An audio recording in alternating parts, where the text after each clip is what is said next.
जय हिंद साथियों, स्वागत है आपका आपके अपने YouTube चैनल विजन क्लासेस में। साथियों, कक्षा 10 की गणित चल रही है और हम पढ़ रहे हैं प्रश्नावली 5.2। पिछली क्लासों के अंदर साथियों 5.2 में साथियों ने क्वेश्चन नंबर 16 तक के सवाल कंप्लीट कर लिए। साथियों, आज अपन स्टार्टअप देते हैं क्वेश्चन नंबर 17 से। ठीक है साथियों, क्लासें प्रॉपर आपको मिल रही है। ठीक है, आप इनको प्रॉपर फायदा उठाएं, रेगुलर बेसिक पर इन क्लासों को देखें, नोट्स बनाएं और प्रॉपर रूप से आप इनका फायदा उठाएं। साथियों, डायरेक्ट क्वेश्चन पर आएंगे और क्वेश्चन है आज का अपना 17 क्वेश्चन में क्या बोला गया साथियों, आपको स्क्रीन के ऊपर अच्छे से दिख गया होगा।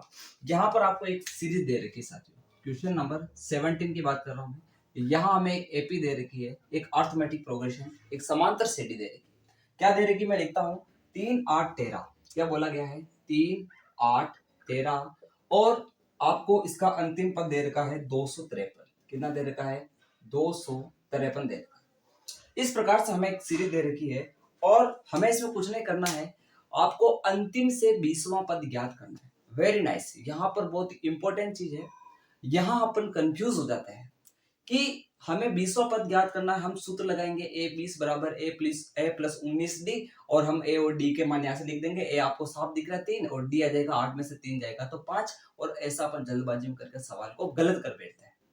होता क्या है, आपको एक वर्ड दिया गया है, यहाँ पर एक क्लू दिया गया है, हिंट दिया गया है, आपको अंतिम से 20वां पद ज्ञात करना है। तो आपका ए भी बदल चुका है और आपका डी भी बदल चुका है। कैसे? जैसे मैं बोलूं कि एक लाइन के अंदर 100 व्यक्ति खड़े हैं। कितने व्यक्ति खड़े? 100। और आप उस लाइन में पीछे पीछे खड़ो। कहाँ खड़ो? मान लेते पीछे पीछे। और मैंने बोला कि अंतिम से पहला व्यक्ति कौन है, तो आप हो।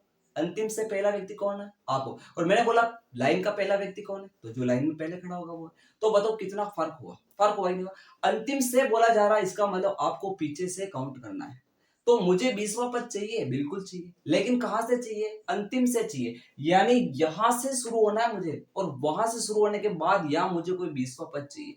तो इसलिए मेरे यहाँ पर जो प्रथम पद है साथियों, वो आपका 3 नहीं है, वो कितना है 253 यानी 253 है। इसी चीज को समझना है इस सवाल में, इसके अलावा और इसमें समझने की कोई चीज नहीं है। अगर आपने समझ लिया कि ए क्या है तो आपका काम हो जाएगा। डी में समझाऊंगा डी क्या होगा, अभी सार्वंतर पर अपन आएंगे, लेकिन सबसे पहले आप ये समझे कि आपको अंतिम से 20वां पद ज्ञात करना है। इसका मतलब आपका प्रथम पद कौन होगा? जो लास्ट पद है, जो इस सीरीज का लास्ट पद है। तो बात करते हैं अंतिम से प्रथम पद। सबसे पहले मैं बात करता हूं अंतिम से प्रथम पद। अंतिम से प्रथम पद, प्रथम पद जो अपना A1 का काम कर रहा है वो है 253 253। सार्वंतर चाहिए अपने को, अंतिम से सार्वंतर चाहिए। सार्वंतर नॉर्मल नहीं निकाल रहे, अंतिम पहले अपन ऐसा करते हैं सार्वंतर निकाल लेते हैं। चलो, जब भी आपको सार्वंतर निकालना हो तो आप करते हो क्या करते हो, अगले पद में से पिछला पद घटाते हो। 8 में से 3 घटाओगे तो आप करोगे 8 - 3 यानी 5। ये सार्वंतर साथियों आपका जब आप आगे से चलते हो तो ये आपका सार्वंतर है। मैं जब पीछे से आ रहा हूं तो अब सार्वंतर चेंज होगा और चेंज में कोई संख्या चेंज नहीं होगी, केवल चिन्ह चेंज होगा। कैसे? अब आपका प्लस की जगह माइनस का 5 हो जाएगा। क्या हो जाएगा? माइनस का 5। क्योंकि आप पीछे से जब आ रहे हो ना, अगर मैं बात करूं कि 13 से मैं 8 पे आया, कहां पाया? 8 पे, और 8 से कहां पाया? 3 पाया। तो अगर मैं जब उधर से आऊंगा तब मैं क्या काम करूंगा साथियों, मैं क्या करूंगा, जैसे मेरे को इधर से मैं चल के आ रहा हूं तो मेरे लिए अगला पद क्या होगा? 8। तो मैं 8 में से क्या करूंगा? 13 घटाऊंगा। तो कितना आएगा? 8 में से 13 घटाऊंगा माइनस का 5 आएगा। अब उधर से आ रहा हूं तो सार्वंतर निकालने के लिए क्या करूंगा? अगले में से पिछला घटाऊंगा तो 3 में से 8 घटाऊंगा तो क्या हो जाएगा? माइनस का। तो सार्वंतर तो ये बिल्कुल सही है, लेकिन अगर मैं बात करता हूं अंतिम से सार्वंतर, अंतिम से सार्वंतर, सार्वंतर वो कितना होगा? तो वो हो जाएगा आपका माइनस का 5। यानी ज्यादा कुछ दिमाग नहीं लगाना है, आपने जो सार्वंतर निकाला वही है, लेकिन आपको प्लस की जगह माइनस का लेना है। अब बात करते हैं 20वां पद, अंतिम से 20वां पद। तो सूत्र तो वही लगेगा 20वें पद का। अंतिम से 20वां पद, कौन सा पद चाहिए साथियों? 20वां पद। तो ये आ गया आपका पास अंतिम से 20वां पद। A20 का सूत्र लगेगा, A प्लस 99D हो जाएगा, 99D। A20 बराबर अंतिम से 20वां पद बराबर A की जगह आप लिखोगे 253। कितना लिखोगे? 253 प्लस 19 और D की जगह लिखोगे आप -5। सिंपल सा, 253 की जगह 253 प्लस माइनस 19 को 5 से गुणा करो, 9 पंजे 45 का 5, हासिल का 4, 5 एकम 5, 5 4 9 हो जाएगा, 19 पंजे 95 हो गया। अब आप सिंपल सा इसको घटा दो जब 253 में से 95 घटा दो तो आप 13 में से 5 घटाओगे तो कितना आएगा, 8 आएगा। या फिर इसको आप 14 कर लो, ये आपके पास 14 हो गया, 14 में से 9 घटा दो कितना आ जाएगा, तो ये आपका आ जाएगा 5 आ जाएगा और ये आ जाएगा 158। तो 820 कितना आ गया आपके पास, 158। अतः अंतिम से 20वां पद कितना होगा, 158 होगा। इस प्रकार अपन ने बहुत ही आसान वे के अंदर इस सवाल को कंप्लीट कर लिया। बढ़ते हैं क्वेश्चन नंबर 18 की तरफ, तब तक आप इसको अच्छे से नोट कर लो। तो बढ़ते हैं साथियों क्वेश्चन नंबर 18 की तरफ। क्वेश्चन नंबर 18 में क्या बोला गया, ये आपको स्क्रीन पर अच्छे से दिख गया होगा। यहाँ पर आपको बोला गया है कि एपी दे रखी जिसका चौथा और आठवां पद, चौथे और आठवें पद का योग दे रखा आपको चॉइस, शायद ये दे रखा होगा कि चौथे और आठवें पद का योग चॉइस है। तो अपन देखो लिखेंगे, चौथा पद का मतलब F4, आठवां पद का मतलब 8, इसका योग कितना दे रखा है, चॉइस दे रखा है, कोई दिक्कत नहीं। पहले मैं इसको थोड़ा सोल्व कर लेता हूँ। यहाँ पर देखो मुझे समीकरण बनानी पड़ेगी, क्या बनानी पड़ेगी, समीकरण। तो चौथे और आठवें पद का योग ये दे रखा, क्या मैं इसको सोल्व कर सकता हूँ, यस। इसको मैं a + 3d लिख सकता हूँ। क्या इसको सोल्व कर सकता हूँ, यस, a + 7d लिख सकता हूँ। बराबर कितना आ गया, चॉइस। a और a कितना होगा, तो 2a हो जाएगा। 3d और 7d कितना होगा, तो 10d हो जाएगा। बराबर कितना हो गया, चॉइस हो गया। क्या इसको थोड़ा सोल्व कर सकता हूँ, यस, क्योंकि यहाँ दो सब जगह कॉमन आ रहा है। कॉमन का मतलब भाग देना, दो का भाग यहाँ पर भी जा रहा है, यहाँ पर भी जा रहा है, यहाँ पर भी जा रहा है। तो यहाँ मैं दोनों में से कॉमन ले लेता हूँ। तो यहाँ से कॉमन लूंगा तो ये बचेगा a, और यहाँ से लूंगा तो बचेगा 5d। कितना आएगा, 5d आ जाएगा, क्योंकि 2 का भाग 10 में 5 बार। बराबर कितना है, चॉइस। इस 2 को चॉइस से काटो, कितनी बार कटा, 12 बार। तो आपके पास a + 5d बराबर आ गया है 12। दिस इज समीकरण नंबर 1। तो ये अपने पास पहली कंडीशन थी, और पहली कंडीशन से अपने समीकरण नंबर 1 निकाल दिए। एक कंडीशन अपने को और दे रखी है, उसको सोल्व करते हैं, समीकरण 2 आएगी। समीकरण 1 और 2 को विलोपन विधि से सोल्व करेंगे, a और d का मान आएगा। फिर आपको जो बोला गया है कि इसके प्रथम 3 पद ज्ञात करो, मैं कहता हूं जब a और d आपके पास आ गए है ना, तो आप निश्चिंत रहो, दुनिया का ऐसा कोई पद नहीं जिसको आप ज्ञात नहीं कर सकते। कोई सा भी पद चाहिए, आपको चाहिए a और d। और a और d निकालने का रास्ते के लिए आपको क्या दे रखा है, दो समीकरण बनाने का रास्ता दे रखा है इन्होंने, कि दो रास्ते दे रखे, वहां से दो समीकरण बना सकते हैं। पहले रास्ते से पहली समीकरण बनी, अब दूसरा रास्ता अप्लाई करते हैं। दूसरे रास्ते में बोला गया है कि छठे और 10वें पदों का योग, छठे और 10वें पदों का योग 44 है। अच्छा, छठा और 10वें पदों का योग कितना है, तथा दूसरी बात करते हैं, तथा छठा यानी a6 + a10, 10वां पद, इसका योग कितना दे रखा है, 44। ओके, a6 का मतलब होता है a + 5d, a come d लेना है, a + 9d हो जाएगा, a + 9d बराबर कितना हो जाएगा, 44। a और a कितना होता है, तो आप बोलोगे 2a। 5d और 9d कितना होता है, तो ये हो जाएगा आपके पास 14d बराबर कितना हो जाएगा, तो 44 हो जाएगा।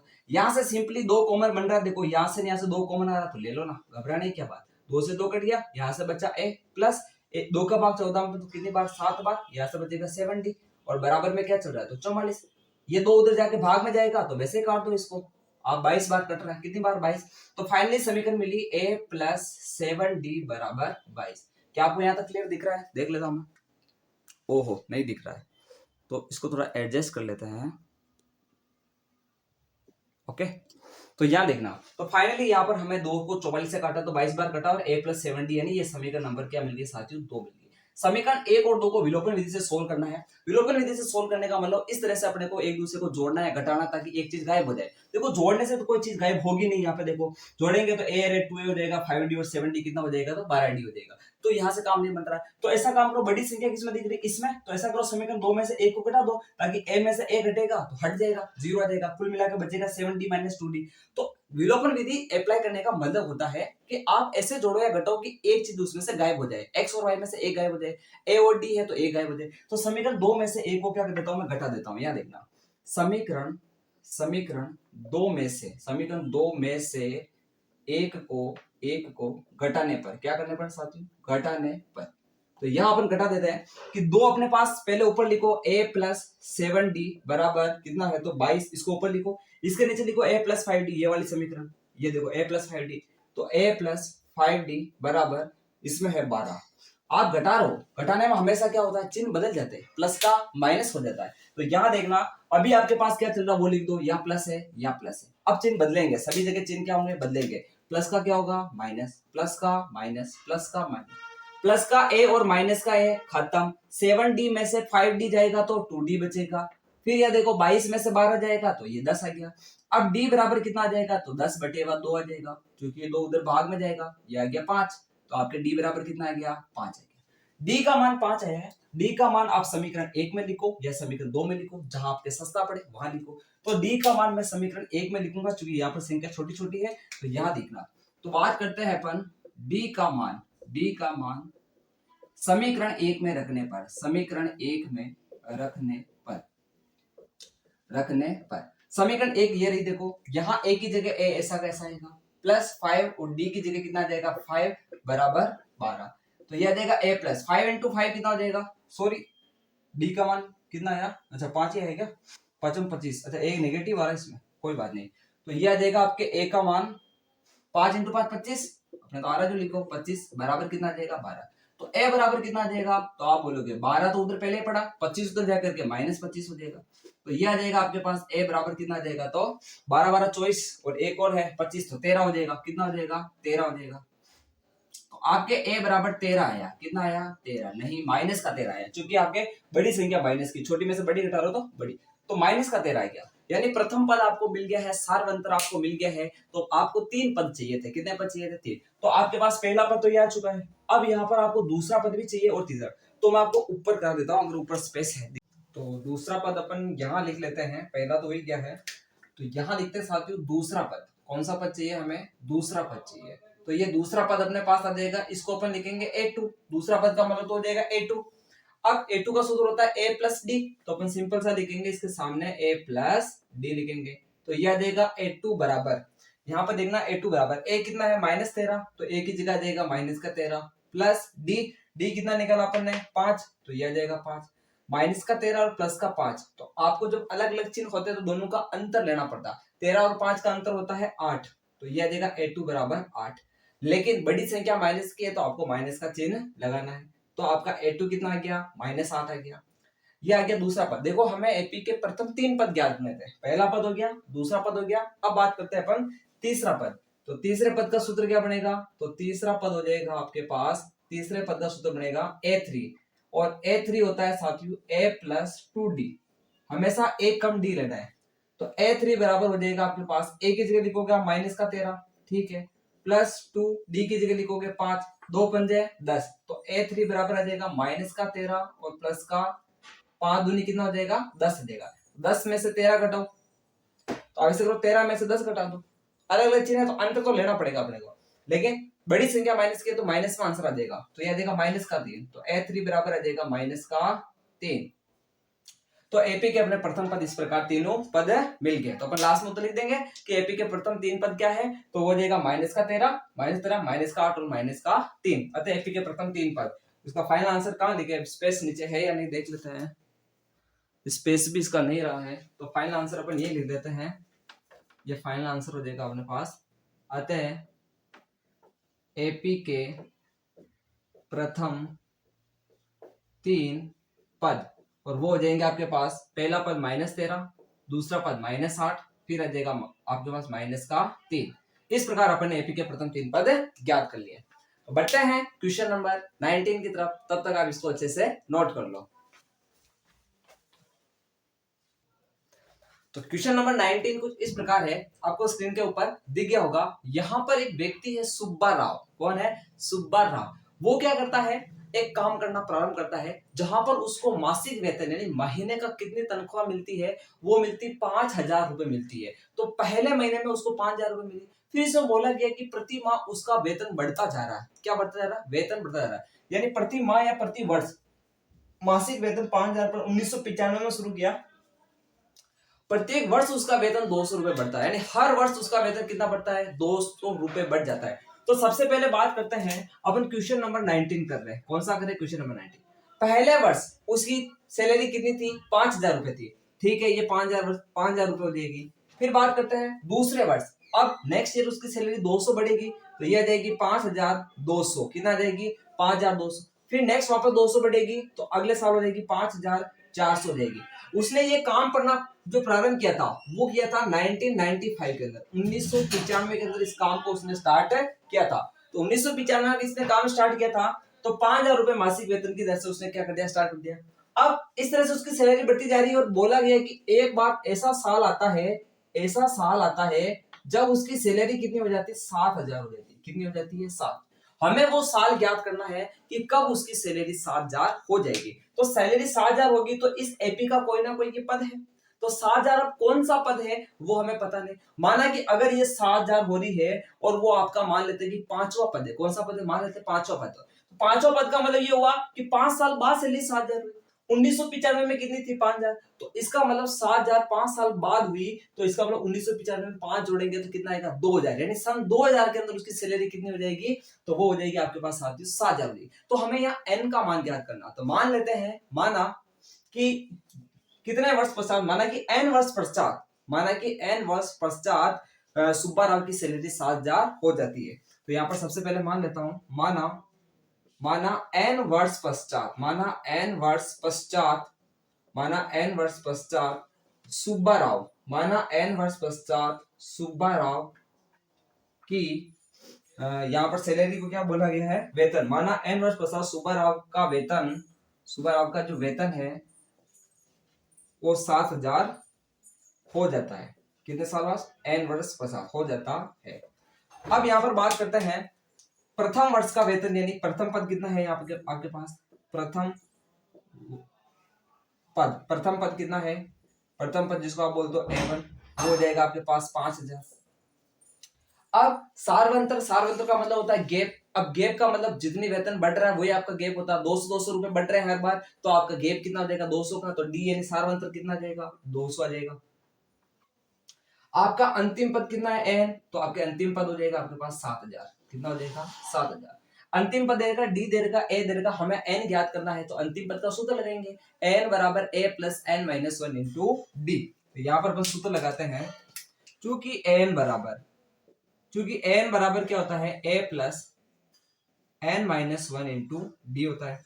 तो एन अपने को कितना दे रखा है, 7,000 दे रखा है, कितना दे रखा है, 7,000, बराबर ए कितना दे रखा है, 5,000 दे रखा है, प्लस एन माइनस 1 ऐसा कैसा, इंटू डी की जगह देगा 200।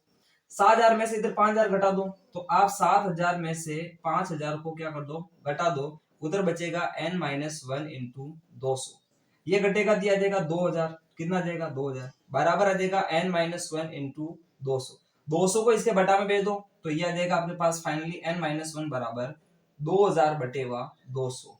2 जीरो से 2 जीरो कट गए और 2 का भाग 20 में 10 बार गया, तो ये आ जाएगा आपके पास 10। तो फाइनली n बराबर कितना आ गया, तो ये आ जाएगा 10, माइनस 1 तो जाएगा तो प्लस 1, यानी ये आ जाएगा 11। कितना जाएगा, 11। यानी n वर्ष पश्चात उसकी सैलरी कितनी हो जाएगी साथियों, तो वो हो जाएगी 7,000। लेकिन हमें ये पूछा कि कौन से सन में उसकी होगी, तो अब 1995 में काम चालू किया, तो अब 11 साल बाद 1995 में आप 11 जोड़ दो, तो 1995 में आप 11 जोड़ोगे तो कितना आ जाएगा, तो वो आ जाएगा आपके पास सिंपल सा 5 तो यहाँ जाएगा 6, और दिया जाएगा 2006 के अंदर। 1995 में अपन जोड़ेंगे तो अपन अतः सन 2006 के अंदर, सन 2006 में सुब्बा राव की सैलरी या सुब्बा राव का वेतन 7,000 हो जाएगा। इसके अलावा हमें यहाँ पर और कुछ नहीं बताना, हमें सिर्फ यही बताना है कि कौन से सन में उसका वेतन है वो 7,000 होगा। तो सबसे पहले अपन एक सीरीज बनेगी, पहले साल 5,000, फिर 5,200, फिर 5,400, ऐसे बढ़ता जा रहा है, और एक साल ऐसा आएगा जब उसका वेतन कितना हो जाएगा, 7,000 हो जाएगा। तो कितने साल मतलब कितने वर्ष पश्चात होगा, तो एन वर्ष पश्चात होगा। एन का मान पता चल गया 11, 1995 में काम शुरू किया तो 11 साल बाद यानी 2006 में उसका वेतन कितना हो जाएगा, 7,000 हो जाएगा। तो इस प्रकार ये क्वेश्चन नंबर 19 यहाँ पर क्लियर होता है। बढ़ते हैं क्वेश्चन नंबर 20 की तरफ, जो कि 5.2 का लास्ट क्वेश्चन है।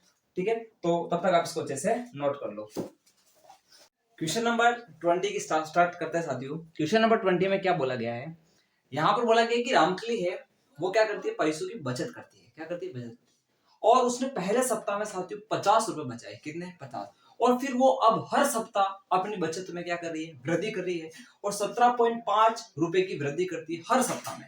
तो पहले सप्ताह में उसने कितने कमाए, बचाए 50, तो अब का पहला पद कितना हो जाएगा, 50 हो जाएगा। कितना हो जाएगा, 50। फिर हर बार वो 17.5 रुपए की क्या करती है, वृद्धि करती है। तो दूसरे सप्ताह में यानी दूसरा पद अपना कितना हो जाएगा, तो ये हो जाएगा 50 में 17.5 जोड़ेंगे तो 67.5 हो जाएगा। कितना हो जाएगा, 67.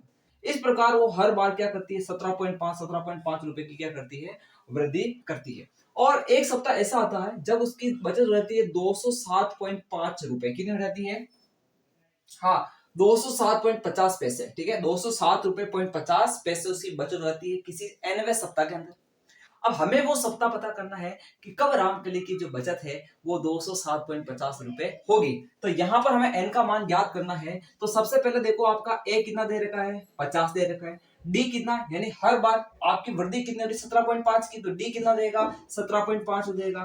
फिर आप बताओ यहाँ पर आपका n कितना दे रखा है, तो 207.50 दे रखा है। तो आपको यहाँ पर n ज्ञात करना है। क्या ज्ञात करना, n, यानी वो सप्ताहों की संख्या ज्ञात करनी है जब उसकी साप्ताहिक बचत 207.50 रुपए होने लग जाएगी। तो यहाँ पर अपन n का सूत्र लगाते हैं सिंपल सा कि n बराबर होता है a plus n minus 1 into D. n कितना दे रखा है, 207.50 बराबर a कितना दे रखा है, 50 plus n minus 1 into D कितना दे रखा, 17.5। इस 50 को इधर भेजो तो यह आ जाएगा 207.50 माइनस 50 बराबर आ जाएगा n माइनस 1 इंटू 17.5।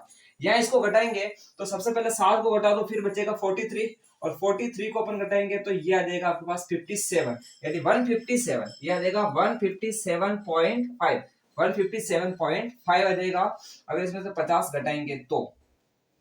ओके, और बराबर कितना चल रहा है आपके पास, n माइनस 1 इंटू 17.5 आ जाएगा। तो अब यहाँ पर देखना 17.5 जो गुणा में उसको भाग में लेकर जाते हैं तो 157 आपके पास चल रहा है 157.5 और उसके बटा में आ जाएगा 17.5 बराबर आ रहा है n माइनस 1। देखो पॉइंट से तो पॉइंट आपका साफ जा रहा है। 25 का भाग इसमें देंगे तो इसमें जा रहा है 7 बार, और 25 का भाग इसमें देंगे तो जा रहा है 9 बार। कितनी बार, 9 बार, सॉरी 63 बार जा रहा है। कितनी बार जा रहा है, 63 बार जा रहा है। और 7 का भाग 63 में दोगे कितनी बार जा रहा है, 9 बार जा रहा है। माइनस का वन इधर आएगा। देखो यहाँ पर हमारे पास फाइनली मिल चुका है कि 9 बराबर n माइनस 1, हमें n चाहिए, -1 इधर भेजो तो n बराबर आ जाएगा आपके पास 10 आ जाएगा। यानी 10 सप्ताह पश्चात साथियों उसका जो वेतन है वो बचत है, साप्ताहिक बचत, वो 207.50 हो जाएगी। इस प्रकार अपन ने n का मान ज्ञात कर लिया जो हमारे पास कितना आ रहा है, 10 आ रहा है। तो आज की क्लास में सिर्फ अपन इतना ही देखेंगे, ठीक है। आने वाली क्लास के अंदर अपन प्रश्नावली 5.3 का स्टार्टअप करेंगे और उसको एक बेसिक कॉन्सेप्ट के साथ में अपन उसको पढ़ेंगे, ठीक है। तो मिलते हैं अपन अपनी अगली क्लास के अंदर। तब तक आप इन चीजों को अच्छे से रिवाइज करो, अच्छे से इनको नोट करो, ठीक है। और आज के लिए इतना ही, और अंत में इतना ही कह के जाऊंगा आपको कि इंतजार रहे आपको उस क्लास का जो भी शानदार और जानदार होने वाली है। जय हिंद। Chicago.